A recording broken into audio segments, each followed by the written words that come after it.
Before I get into your personal story, which is completely compelling, just encapsulate what fair hearing does. It's got such a imaginative name. What does it do? Well, we do advocate for victims of domestic abuse to ensure they get a fair hearing in court. And we do that by directly working with them and supporting them through their court experience, but also working with professionals in the legal system to help them to understand what the experience is like for somebody escaping domestic abuse and trying to access justice. So we train them, we present to them, we spend time working with them, and we invite them to events so that they can hear directly from victims.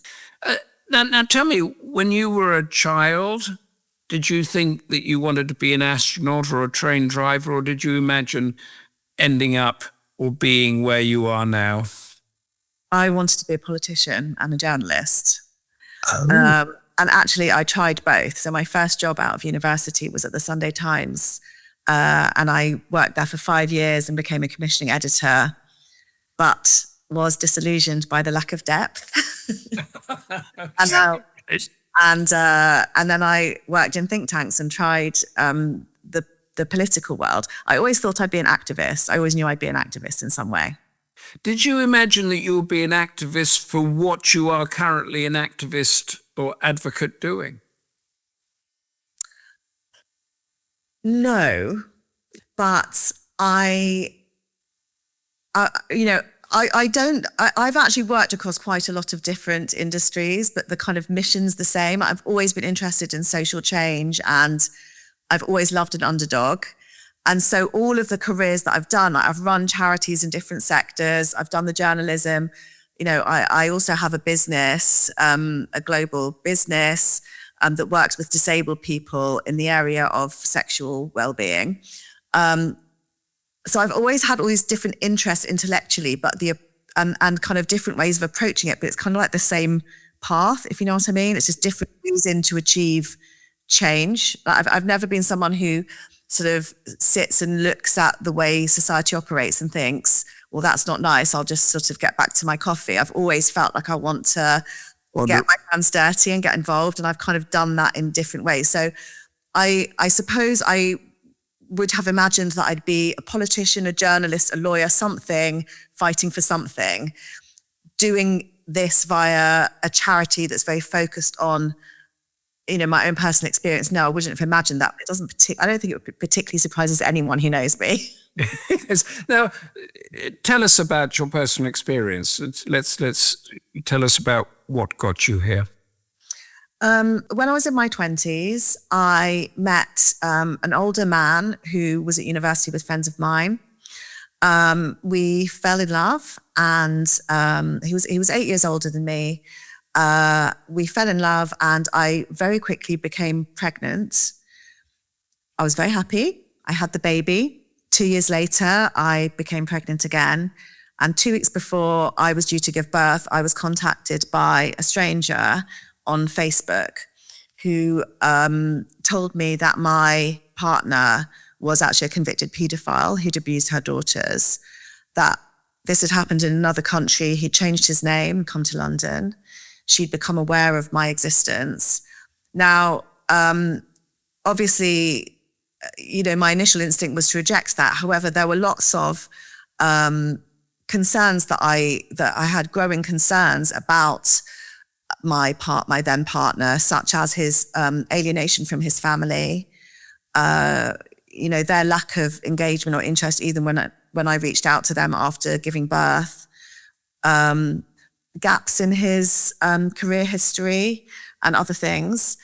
And I immediately confronted him with the message and the information.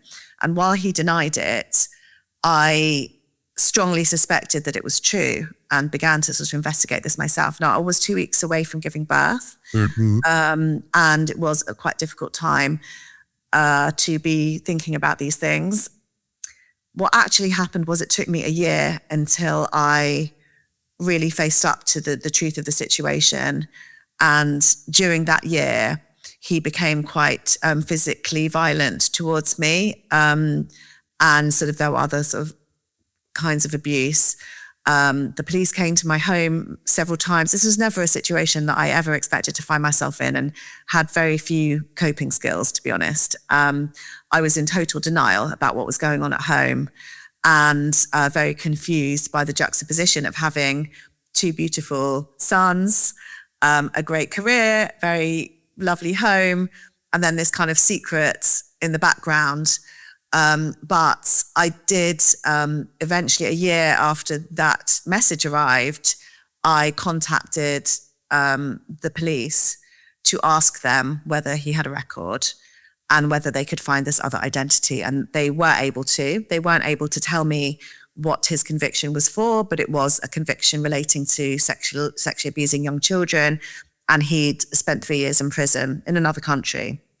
But and that time you were living, he was living with you. You had two young children, or two infants, which was quite demanding. Was he showing any of this, abuse or paedophilia tendencies, whatever it was? Were you terrified of him being around, or? I was increasingly concerned about him. I didn't want him to be alone with the children. And I had noticed inappropriate behaviors. He didn't do anything to harm the children, but there were things that I thought were inappropriate about his behavior. My mother is a psychologist who specializes in sexual and relationship therapy. And I'd already asked her advice on some unboundaried behavior, some of his behaviors that I thought were a bit unboundaried with the children around and didn't feel quite right to me. So the puzzle pieces were kind of starting to fit together, even though he had a whole story to explain why this woman would have contacted me. He actually said that she had been his nanny when he was a child and she'd sexually abused him, that he had an ex-wife who'd launched a hate campaign against him so that he couldn't have contact with his daughters from his relationship with her. This was all information that I wasn't really aware of at the time, and it was all kind of coming together in a way that didn't fit for me. So yes, I was increasingly concerned. But you were sort of living so you were taking the kids out together, you were having dinner together at home, you were watching TV together, all those things sort of carried on? Yeah, so the strangest thing to reflect on is how much I compartmentalized that knowledge and those fears to try and maintain this semblance of a normal, happy family. Since working with so many different victims of domestic abuse, I kind of can understand my own behavior a bit more, through wanting to understand them, because it's so common for people to stay in these dynamics and try and make it work. And I suppose I would describe my experience as quite a textbook description, interestingly, although at the time I obviously felt like I was completely unique in this awful, strange world I found myself cast into. But there was a cycle. So we would have moments when things would be normal. I'd be able to put it to the back of my mind. And he was, actually quite a wonderful partner and father in many ways, a very creative, very intelligent man. He spoke multiple languages, had several degrees. He had lots to offer family life. And there were moments when it was lovely. And then there were moments when it would kind of turn, and I'd be reminded again about these allegations. Until I spoke to the police and social services, it was like not real to me.